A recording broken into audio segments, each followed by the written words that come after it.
Jenna Orkin. My guest today is one of the best-known figures in the universally appealing subject of food.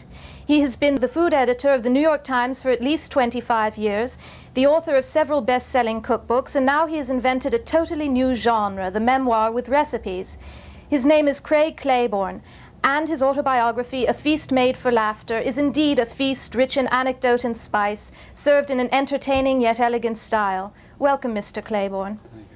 It's difficult to talk about you without using the word gourmet, but I know that the term is unpopular with you. Now, why is that? Well, I have found that over the years, I used to object to that word, but I found the public does not react to it as I did.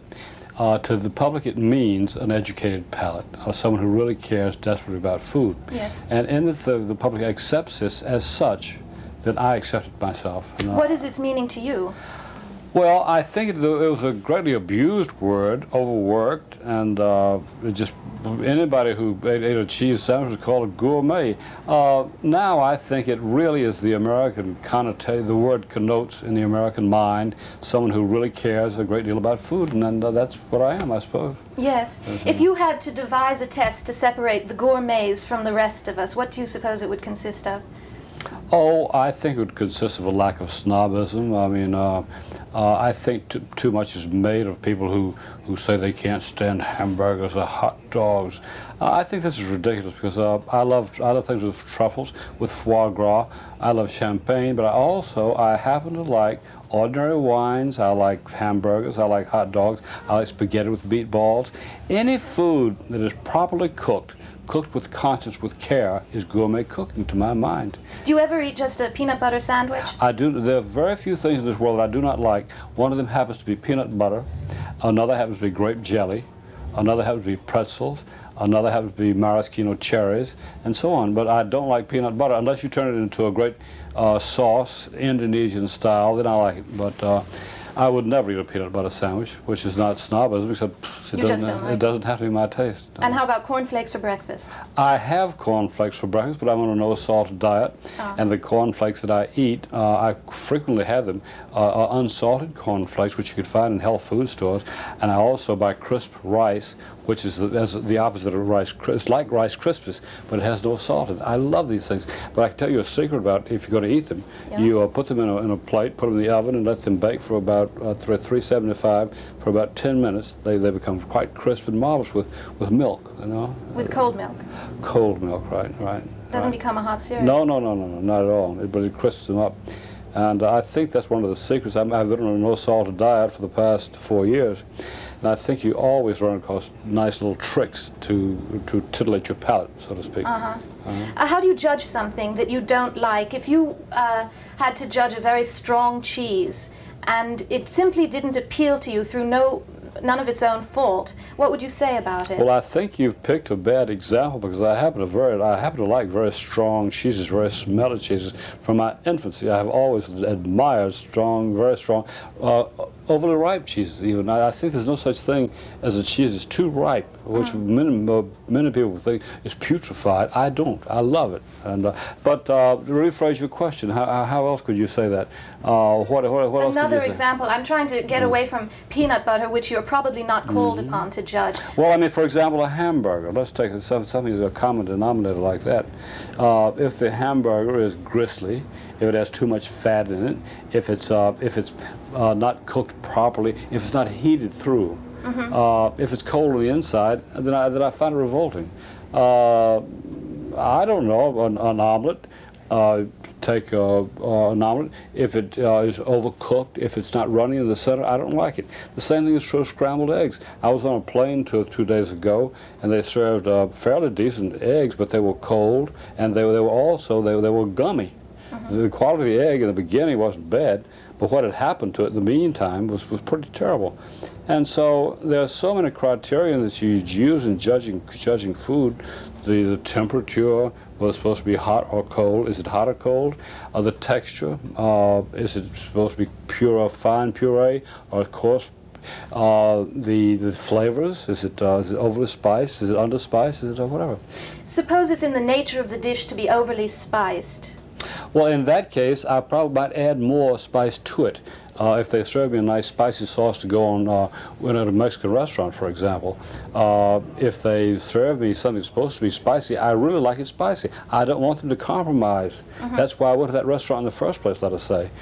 And I don't like compromises. If the food is supposed to be spicy, let it really be spicy. Let it burn your palate. No, I like that.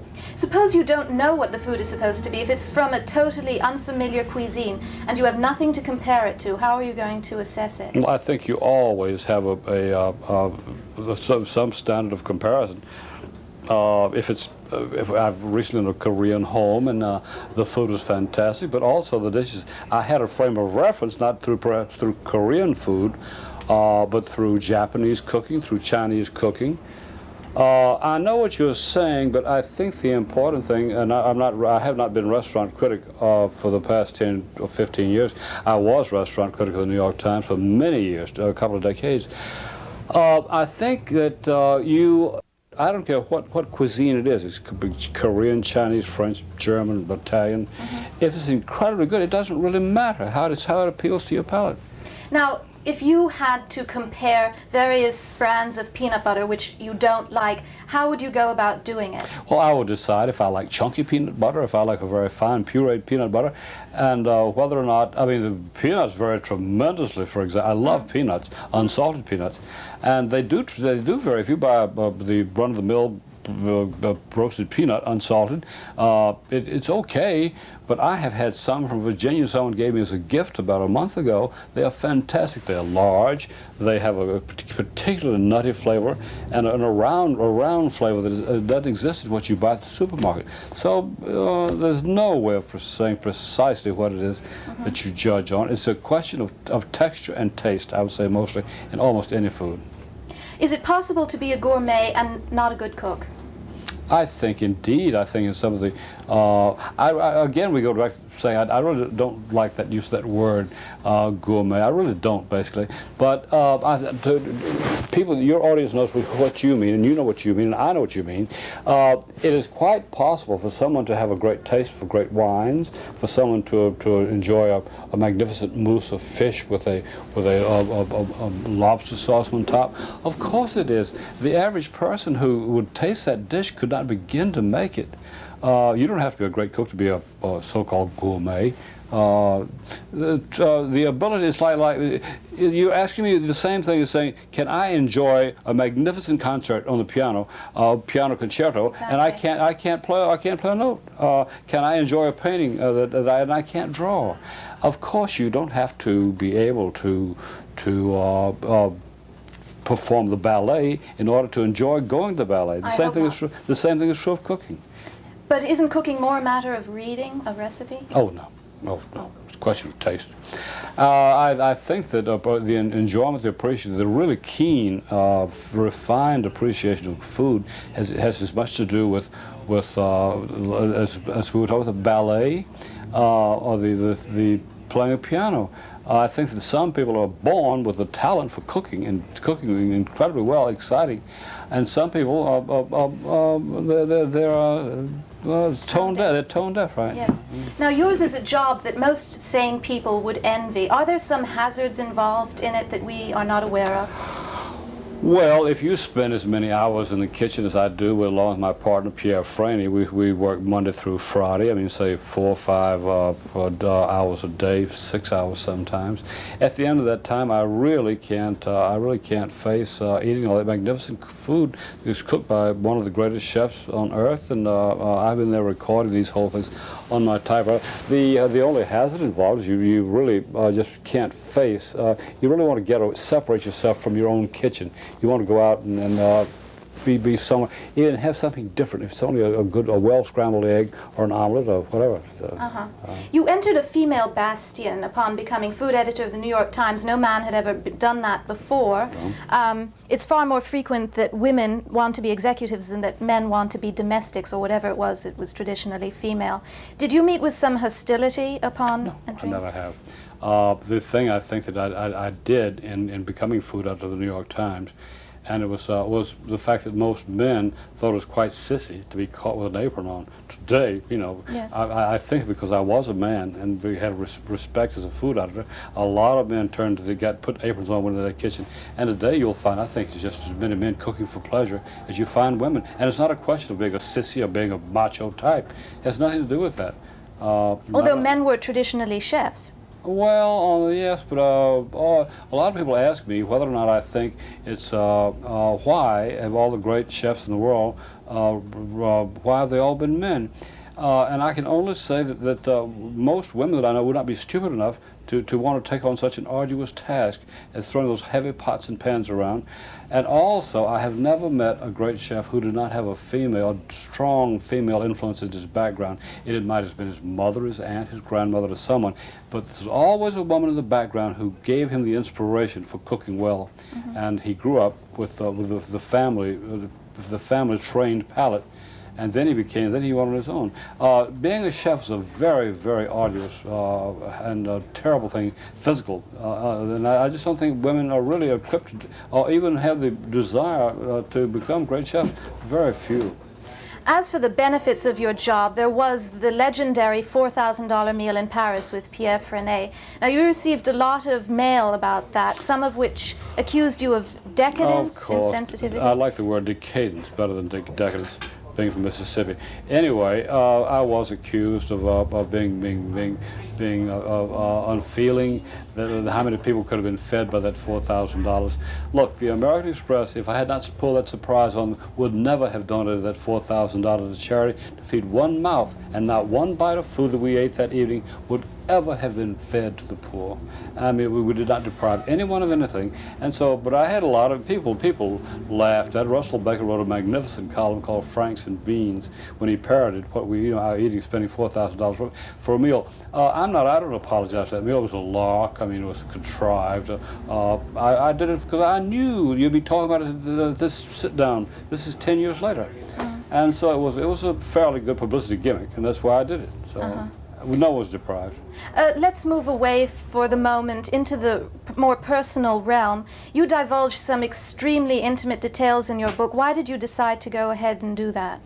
Well, I think that you're talking about a slightly incestuous affair that I had with my father. You're talking about my homosexuality.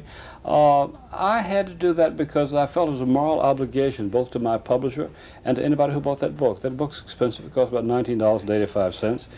If I'm going to buy someone's autobiography, and I really want to know what makes them tick, and I think that aspect of my life, it was so huge, it was so monumental, I couldn't ignore it. It had an enormous effect on what I became. And so consequently, I'm not embarrassed by being homosexual. And if it embarrasses anybody, I think that perhaps those people should explore their own conscience to see why are they bothered by it. Could you explain how you evolved? And I know it's presumptuous to ask you to do that in the remaining time, or some of the remaining time. How did it affect your later life? Well, that would take hours for me to go into with you. It's in my book. The sensitivity, the hurt feelings, the hurt emotion, the feeling like an outcast, that's why I also brought that up. The altruistic reason to say, look, people who are gay, we're not evil people. No. And and I don't think that you have to be necessarily a terribly sensitive person to be a good cook or a ballet dancer or whatever. But I do feel that sexual attitudes are so important to a person's makeup, and so consequently, and as I say, I wasn't embarrassed by what I wrote. And to me, to explain the psychological implications in what I became, it involved the hurt of my childhood, being put down because of my sexual mores, and I felt that this, in essence, was very much a part of what I became. It's very complicated to explain this to you in a brief moment. That's all right. All right. You say during your childhood you were homosexual. I thought it came later. Oh, good heavens. I'll tell you a terrible joke. I said on TV once that I was born with gay genes, and this man said, "Oh, you talking about designer fashions?" No, I was born gay. I know this is true. In my crib, I was gay. I was aware of this from my earliest infancy on. I was aware of this fact. And You think it's chemical? No, I think it's in the genes. I think you're born with these persuasions, whether you're heterosexual, homosexual, or whatever. Do you think that some... I came out of the womb gay. Let's put it like that, okay? Do you think that some homosexuals acquire the trait? Oh, no. I think that a lot of people go, well, I don't know. This is something I wish we could devote an entire hour to, because it is certainly nothing to be disposed of in a few moments, a brief moments.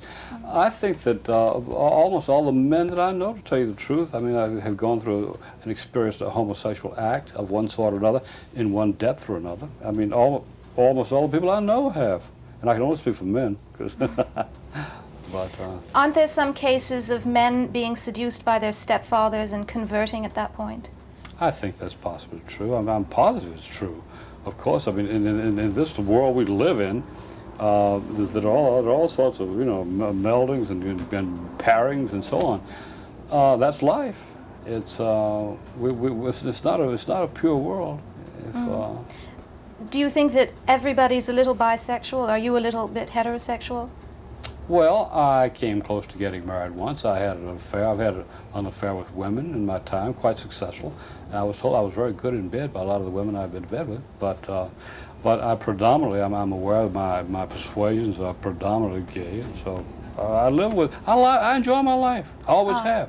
You don't feel that some of the prejudices that you sensed were self-inflicted?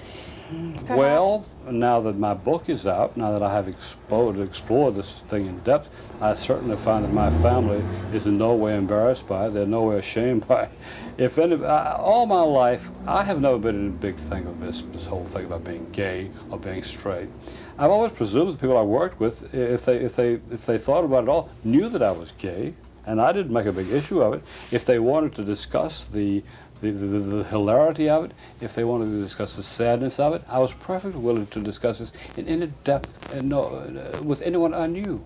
I presume that the sadness arises out of the feeling you were an outcast? But you're implying sadness on my part, and I'm not a sad man any longer. And also the fact that I'm an outcast, I do not feel like an outcast. When I walk down the street, I don't feel people pointing fingers, say, look at that guy.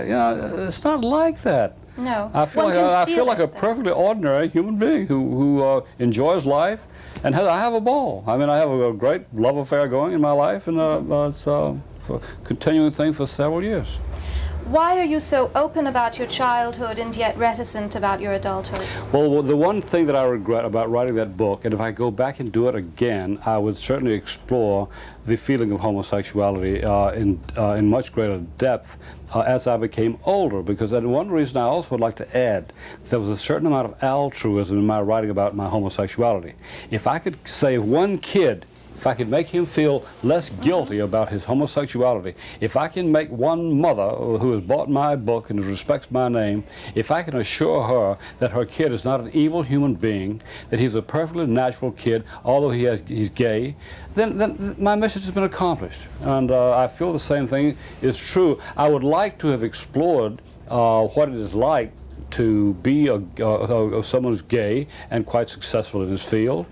It feels quite ordinary, and just like like anybody else. I don't feel any great mystique involved. And you have no regrets? None whatsoever. I don't think if I had my choice of being, to use the colloquial terms, gay or straight, if I had my choice of being gay or straight, I think I might take gay. Yes. I think I've had more fun. I may be wrong. I certainly am not a missionary. I'm not trying to convert young kids into homosexuality. I'm not at all trying to do that. No. I don't want to. I would not have anybody alter his mental functions to my persuasions. But if you happen to be born like this, why not accept it in good spirits? Flaunt it? Yeah, not flaunt it necessarily. Well, have fun. Enjoy yourself. Yes. A little ordinary life. You dropped some interesting remarks in the book, such as one theory that your father was celibate after you were born. How did you arrive at that conclusion? Well, because I slept with my father every night until I went into the Navy for many, many years. And I know he wasn't sleeping with my mother. And I had other indications. I mean, nothing. And that relationship with my father was never consummated, to my great regret. But I have other indications. I think one knows as a child what's going on in the bosom of the family, and I could not swear that my father was celibate the rest of his life. I just think it's true. I'm surmising this. There's another scene where your father and you are standing on the porch, I believe, and he suddenly brings up suicide out of the blue, and you become very passionately avowed that he shouldn't go through with that. Why do you suppose? He also seemed to expect that you would understand, and you did. Why do you think he was thinking along those lines? My father was a deeply religious man. I think that he was aware of this. He could not acknowledge the fact that this relationship with him was going on. He pretended, he feigned sleep. And I think that he felt absolutely positively suicidal. I think that he felt that he had inflicted wounds on me, and perhaps he could, to get rid of himself. He didn't, thank God. He survived, and so. Was he totally passive in this relationship when he feigned sleep? Well, he was aware of what was happening. I don't want to go. I see. Okay. No, it sounds salacious, and I don't want to get into that right now. You became estranged from your mother later on in life, and yet it was she who gave you your love of cooking. Yeah. And I'm wondering if you inherited any other traits from her. I am arrogant, as she was arrogant. You don't seem arrogant. I am arrogant. No, she was a quite sensitive woman. She was a good writer, and I think that I did inherit a great deal from her. I loved that woman tremendously, but it was at the final days, it was either her or me. And so I decided I'd rather survive. I knew she'd survive, and she did. She survived it well. She was much loved to the end of her days by a lot of people. What writers inspire you? Oh, I think in my childhood, Thomas Wolfe, Emily Dickinson, Robert Frost. I like the writings of, I like the Bible. And I just noticed a book over there, Detling's Secret by Julian Simons. Mm-hmm. I love Iris Murdoch, for example. I love mystery stories. And Gothic romances. Gothic romances, right. Southern works. I like Jane Austen. I like the classics. I like Charles Dickens, and I love Shakespeare. How was your brother affected by the strained family relationships in that household? I don't know. I never knew my brother very well because by the time I reached the charming age of puberty, my brother had gone off to college, and we were never very close, and we never had any family discussions. I mean, it didn't exist. He was a macho type, and I was a unmacho type, and we had very little in common. If you had to come up with a menu for the 50th wedding anniversary of Prince Charles and Princess Diana, how many courses would it have, and what might you include? Well, I don't think it's necessary to have an elaborate menu to have a great meal. I mean, for example, I might start off with caviar with vodka to begin with, iced vodka plus caviar, and for the main course, I might serve a fantastic thing called kulibiak of salmon, which is made with salmon and dill and rice, the spinal marrow of a sturgeon wrapped in brioche dough. I might have, for a main course, a roast squab, which I think is the greatest poultry in the world. I love squab, with what we call a derby stuffing, which is a rice and liver stuffing.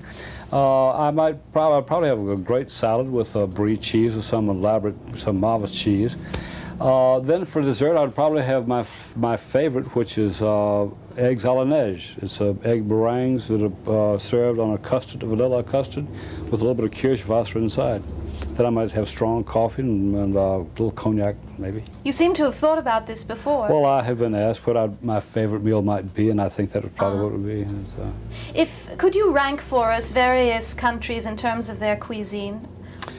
Well, if I were limited to the rest of my life to one type of cuisine, and thank God I'm not, it would either be French, Chinese, or Italian. I happen to love pasta, and I would think that the most sophisticated of all cooking is Chinese, and then comes the French, and then comes the Italian. And I would hate to be deprived of any of these three kinds of cooking. I love pasta, and I love Chinese cooking. I also like French French, but it's a little bit too rich for my blood. Oh. You say Chinese, do you mean such as we have in America, or have you been to Red China? I have been to Red China, but I think you've got much more sophisticated Chinese restaurants in New York than you have in China, because I think all the great chefs fled at the time of the revolution. And I think most of the great chefs arrived in Hong Kong or in New York, and I think we have the greatest. When I was in China, I traveled all over. I did not have a bad meal, but I've had much more sophisticated cooking right here in Manhattan than I have in all of China. Was the Chinese cooking in China familiar? Oh yes, totally. I didn't have any dish that I had not had before in New York. So. I know Indian cooking, if you have it cooked in somebody's house, is entirely a different matter from what you get in a restaurant. I think this is true. I think that Indian cooking is incredibly good. It's nothing, and I do at times I hunger for it, but it's not like, I just think that it is a little bit, if on a long haul, I would not want to subsist on Indian cooking for the rest of my life, which I could very well do with the Chinese, with the Italian, and with the French. I assume you consider cooking an art. Of course I do. I think it's the eighth lively art. So. Does it excite your emotions? I think so. There are times when I have literally, I mean, it sounds silly, but I mean, I have almost been brought to, I've had a choked up feeling. Food was so fantastic good, I couldn't believe it. You know, somehow almost spiritual. I have felt like that in my life. You know. Mr. Claiborne, thank you very much for being with us. Our time is up. I've been talking to Craig Claiborne, author of A Feast Made for Laughter, a memoir with recipes. Thank you for being with us. Thank you.